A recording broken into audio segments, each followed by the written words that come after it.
O nosso assunto agora é meio ambiente, resíduos sólidos e direito do consumidor. O que isso tudo tem a ver? Como consumidores, temos o direito de conhecer o que estamos comprando. Já as empresas têm a obrigação de informar, e é responsável pelo produto e embalagem que coloca no mercado. Nesse sentido, as ecoetiquetas são muito importantes. São selos colocados nos rótulos dos produtos com informações ao consumidor de que aquela empresa tem preocupação com a sustentabilidade. Pois é, para conversar com a gente aqui no estúdio, estamos com a Elizabeth Grimberg, do Instituto Polis, parceira aqui do Bom para Todos, e o Michel Roberto de Souza, advogado do IDEC. Sejam bem-vindos, pessoal. Obrigado. Explica pra gente, esse selo específico, são poucos os produtos que apresentam esse selo e como funciona essa certificação? Agora a gente está com uma preocupação muito grande com o meio ambiente, né? Sim. E as empresas também têm essa preocupação. Então elas têm, cada vez mais, quando a gente entra em supermercados, por exemplo, a gente vê que as empresas dizem que são amigas do meio ambiente, né? Então agora a gente consegue compreender que há vários tipos de certificação. Tem aquela certificação que são feitas por ONGs, tem aquele tipo de certificação que são feitas pela própria empresa e tal. Então a gente está no momento de entender quais são as certificações e, primeiro, ver como que a gente pode controlar e ver o que de fato acontece, né? Quais são as certificações que são verídicas e as que não são verídicas, né? Então, tem vários tipos de certificação. E está na embalagem, assim, esse selo, essa certificação? Sim, geralmente são nas embalagens, muitas vezes nas propagandas, né? A gente vê as propagandas que aquela empresa é amiga do meio ambiente, que aquele determinado produto Porque agora é também mais... virou um certo marketing, né? Ser amigo do meio ambiente. Não quer dizer que necessariamente a empresa esteja sendo, né? E essa é a nossa preocupação enquanto, né, Instituto de Defesa do Consumidor. O consumidor tem acesso a essas informações, né? Uma questão muito importante que tem sido discutida, principalmente lá fora, né, do Brasil, é o famoso greenwashing, que a gente chama de maquiagem verde. Sim. Que é quando as empresas dizem que aquele determinado produto, ele é sustentável, ele é 100% ecológico, mas quando a gente vai, de fato, pesquisar, a gente vê que aquilo é mentira, que aquilo é irrelevante, né? Que existem outros atributos do produto que, na verdade, prejudicam o meio ambiente. Sim. Então, essa é a nossa preocupação, que o consumidor tenha acesso a uma informação clara e adequada, uma informação verídica, não uma informação verdadeira, né? É mais comum do que a gente imagina, esse greenwashing? Olha, ele é bem comum. É? Ele é bem comum. A gente está num processo de verificar, principalmente, decisões do CONAR, que é um órgão de regulamentação da publicidade, né, de saber quais são as decisões desse órgão que define o que é ético e o que não é ético na propaganda, né, e nas embalagens também, e ver quais são as decisões do CONAR, por exemplo, decisões que falam de determinada marca que fala que é 100% ecológico, né, um apelo de sustentabilidade muito genérico, né, que tem difícil comprovação. Então, a gente tem visto alguns casos desse tipo. Sim. Agora, Elizabeth, quando a gente fala de responsabilidade, então, existe a responsabilidade da certificação, de ser um produto sustentável, mas existe uma responsabilidade também quando a gente fala na geração de resíduos sólidos, Exato. Que não pode recair só sobre o consumidor. Exato. A responsabilidade é da empresa que produz aquele resíduo. Exato. Da logística reversa, né? Também.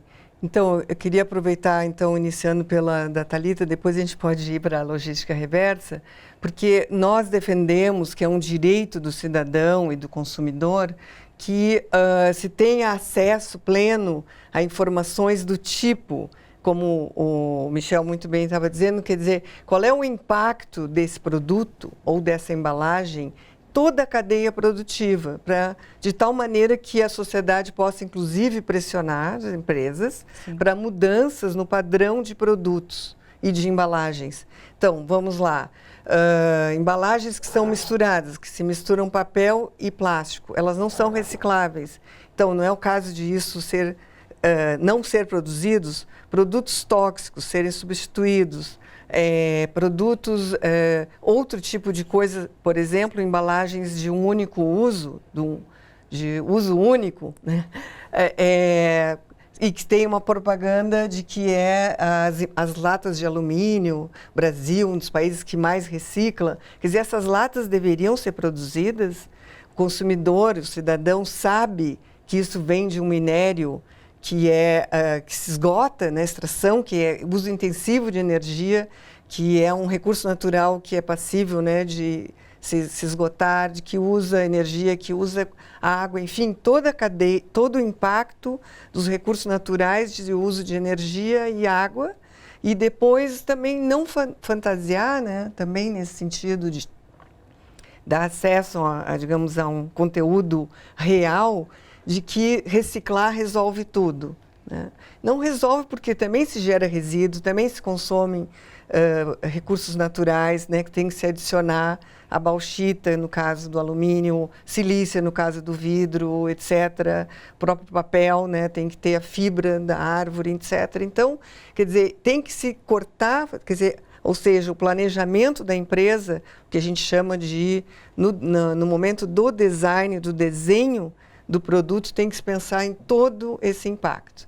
E a questão do direito, não sei se eu posso... Pode concluir. Quer dizer, como o Michel falava, né, direito ao acesso à informação. Sim. A gente tem que ter direito, né, as empresas têm que promover educação e a infraestrutura, tanto porque se a Thalita ou Maria Amélia, o celular acabou a vida útil, onde ela entrega isso? Isso que é logística reversa. Isso é uma parte da logística Sim. reversa, que é locais para fáceis, né, acesso para pilhas, baterias, eletroeletrônicos, etc., serem devolvidos para o mercado para poder serem reciclados, reaproveitados, recondicionados.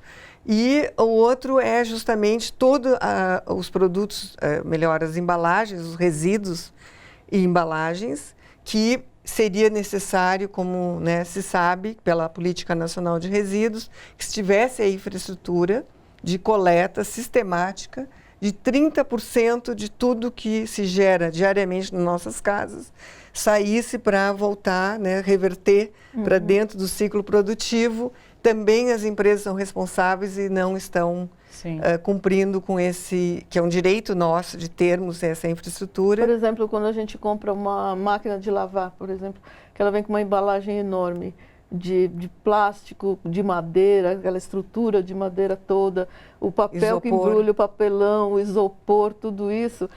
Isso aí teria que ficar a cargo da empresa, então, se responsabilizar quando entrega o produto na sua casa, você tira tudo aquilo e a empresa tem que ficar responsável por isso. Exato. Isso seria um bom exemplo também, Maria Amélia, seria o caso, quer dizer, a coleta seletiva, então, poderia estar buscando isso, a empresa pode levar também. Algumas já fazem isso.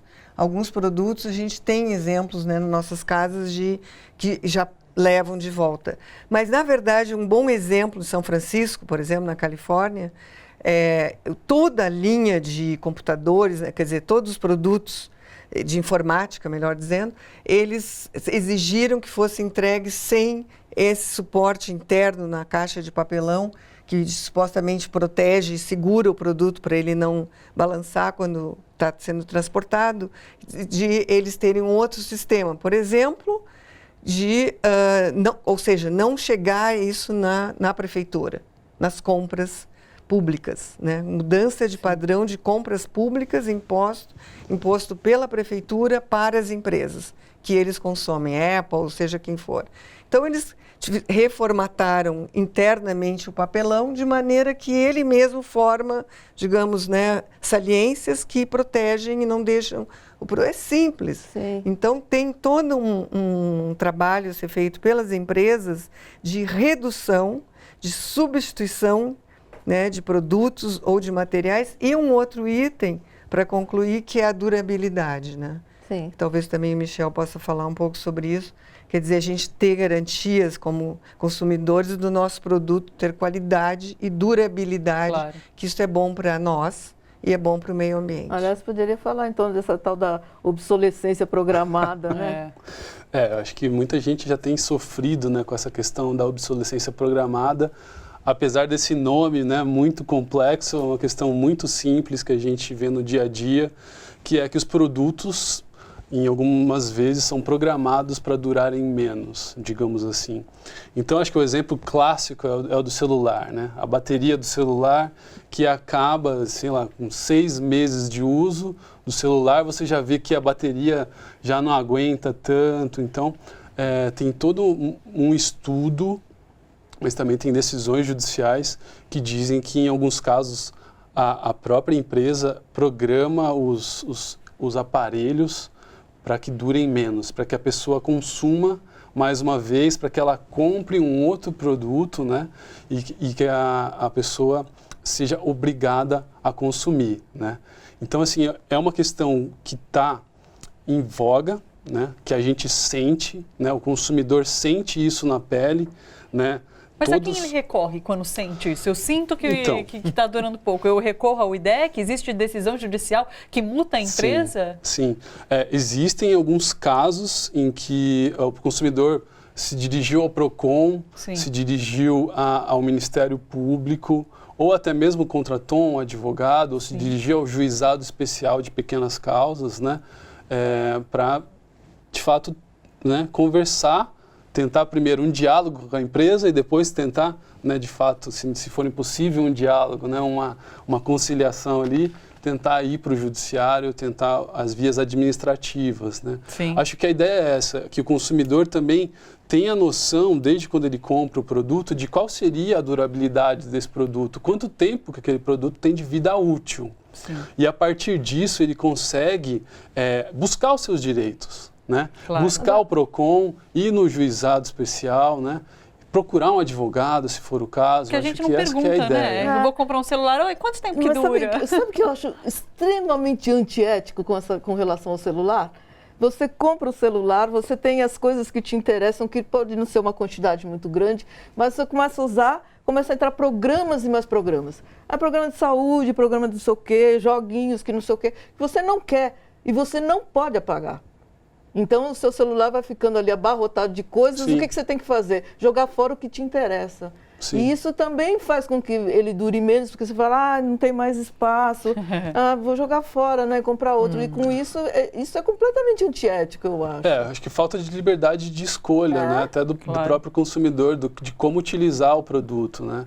Eu acho que tem algumas questões que estão ligadas também a própria vida útil do aparelho e a bateria, principalmente. Eu acho que essa é uma das coisas que tem mais né, alertado o consumidor. A outra coisa é a questão da atualização, né? A gente sabe que com as atualizações, às vezes os produtos começam a ter mais problemas, né? Parece que atualiza e fica pior, né? Sim. Então, acho que isso o consumidor tem que estar atento e tentar buscar os seus direitos. Isso é necessário. Sim. Né? Michel e Elizabeth, muito obrigada pela participação de vocês. A gente ficaria aqui a tarde inteira falando de tanta reclamação. Teria um minuto só para contar uma coisa que acho que é importante, que a gente estava comentando, que no Chile, né, os consumidores da Apple identificaram exatamente a obsolescência antecipada, né, quer dizer, a programada da bateria, e eles abriram uma ação civil coletiva, né, contra a Apple e vão ser ressarcidos. Poxa, que interessante. Então, acho que só a gente não abriu uma ação, acho que a ação já existe de outra associação. O que a gente fez é perguntar para os consumidores, né, o que está acontecendo, se isso de fato é um problema para eles.